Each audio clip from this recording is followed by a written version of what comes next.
So I am Runa Khan. I'm from an organization which is an international SPO, friendship. SPO is a social purpose organization, and we have four main themes. One is saving lives. That has been a single goal throughout when I created the organization, in 2002, 2002. Second has been climate adaptation, because that has been a theme which I could not get away from even 20 years ago.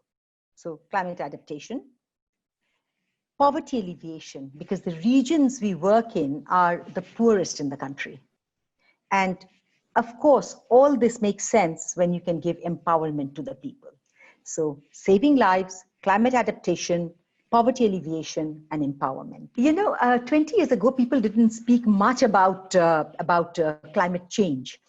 However, when I wasn't from the NGO sector. I didn't really know what development organizations were doing.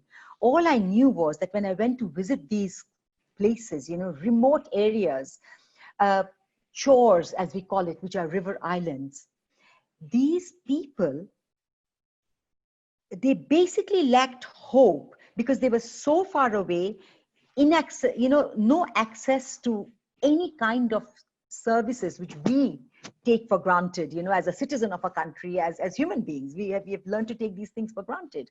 They had no access to all these. And then what I think struck me most was they had no hope, because continuously, I found that land was being, the river was taking away their homes, their livelihoods, their lives, and even the very land that they're standing on, was wiped away.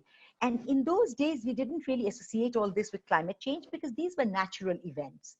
But what I found was over the years, it's happening more and more. And that's why we have put in climate adaptation, whereas before it was kind of an environmental link, which I had to always keep in mind and ensure that we don't do anything contrary to the environment or something which is in conflict with the environment, because we wouldn't survive. Nature was too powerful for us. And this was linked always to the people being able to stand on their own feet when we are not there. And that meant that we had to deeply work with human respect. And human respect is human rights. When you give and you agree that somebody has a right and you respect that right, it becomes the word human rights.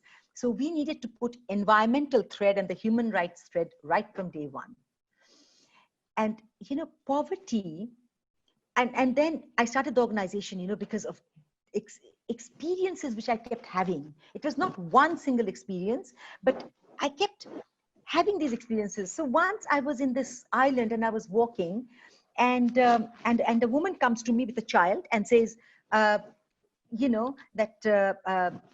doctor, I met the village doctor, and the doctor says there's nothing to be done with this child. Should I kill this child? Can you imagine? What amount of hopelessness is needed for a mother to say that? Then I go somewhere else and I see this woman feeding her child in the afternoon, late afternoon. So I said, how many meals do you give your little baby? She said, well, 2 meals. I said, and then tomorrow it's going to be more than 12 hours. Won't she get hungry? Why don't you feed her a little later in the evening? And she looked at me awed. She said, what? It means that I cannot, I will have to spend money in buying a wick, which you can light, or a candle. I don't have that money. That's really an indulgence. And my child is sick. If she falls asleep now, then she will forget that she's hungry. So between the environmental issue and this human rights issue, I couldn't really walk away. And what I keep saying is realization is a responsibility. And when I thought that I could do something, I went ahead and did it. Bangladesh just to tell you a little bit about Bangladesh, to give you a perspective. Bangladesh is the mouth of 2 of the biggest rivers of the world. People know, the Brahmaputra and the Ganges. And there's another very big river called the Meghna. It's built of silt. It's flat. The average height of the country is about 5 meters. In some places, they say 10 because there are a few hills which skirts the border on the eastern side. But if you take away those hills, the average is 5 meters. When the water comes in, you know, the river in spate can be between 10 knots to 14 knots. And the river size is about anything between 12 to 30 kilometers broad. So can you imagine the volume of water on silt and what havoc it created?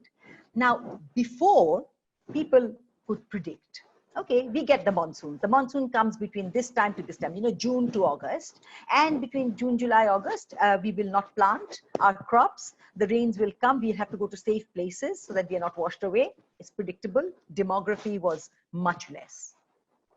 Demography is a very big issue in Bangladesh also.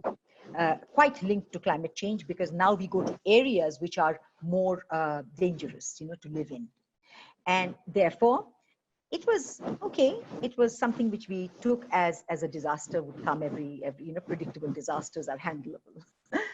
And then over the last 20 years, the difference that has been made in time and volume, which means unpredictability of the climate, of these disasters happening, the volume of the disaster, the time of the disasters. You know, it would stay for a week, now it stays for a month. It was staying for a month, now it stays for 3 months, you know, and it's all unpredictable. So suppose a farmer plants his crops, all his life savings, one flood, unpredictable flood, everything is gone. You see, so it's always a border between life and death that the people are, the vulnerable communities are, you know, having. And when it's 20 people or it's 1,000, it's all right. I mean, in a sense that you can handle, government can handle, the other people can handle them, they can take them into their homes, they can take care of them. But when it becomes in millions, how do you then address those issues? So millions of people are getting affected several times a year like this in Bangladesh. And they really have to live on these lands, and they're not beggars. That's the thing, they're not beggars.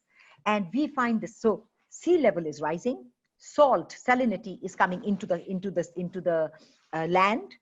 And salinity has a direct impact not only on agriculture, which is our primary economic, you know, which what feeds the country. We are the soil is fertile and it's rich, and when seawater comes in, it doesn't work anymore.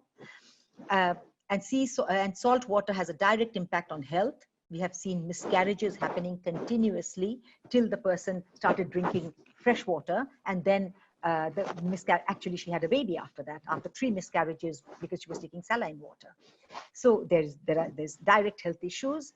Then, of course, as I mentioned, the unpredictability. So it's becoming more and more and more difficult. You know, every action has its own place, and the volume of that action together, several actions together, is going to create the volume and the result.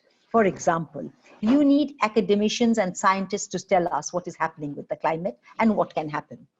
You need lobbyists, and you need voices, you know, who can bring this issue to everyone so that people are aware of it. Without the scientific community, the voices will disappear. Now, the voices and the academics all will disappear. Nothing will happen if actions and if voices from the field are also not put on the same plateau. If you understand what I mean, that the people who are actually getting everything, who are getting impacted. So it becomes hypothetical when I am saying that climate issues are very important, we have to be aware of it.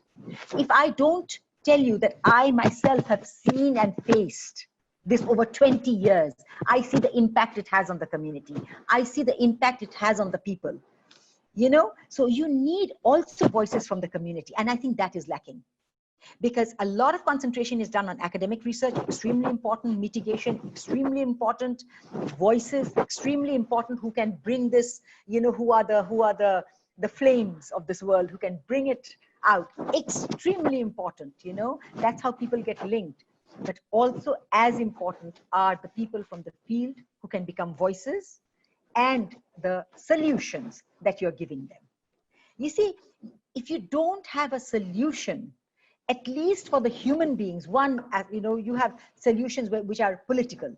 In a sense, decisions need to be made at a level which is incredible, you know, the political level, and world leaders need to make those decisions. It is in their hands in the end. But it is also in the hand of the community, or that one person who needs to survive.